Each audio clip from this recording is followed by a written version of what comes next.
Değerli izləyicilər, videonu bəyənib kanala abunə olun ki, hər kəs son xəbərlərdən anında məlumatlansın.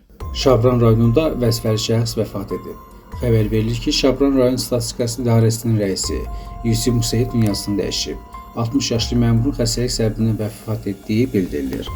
Allah rəhmət eləsin, yaxınlarının əzizlərinə səbir diləyirik. Gəncədə azyaşlının xəsarət alması ilə nəticələnən bədbəxt hadisə baş verib. Xəbər verilir ki, 2013-cü il təvəllüd qız atdan yıxılıb, yaralı dərhal xəstəxanalardan birində çatdırılıb. Ona ilkin tibbi yardım göstərilib, həkimlərin bildirdiyinə görə vəziyyəti ağır qiymətləndirilir. Hadisənin hansı şəraitdə baş verdiyi araşdırılır.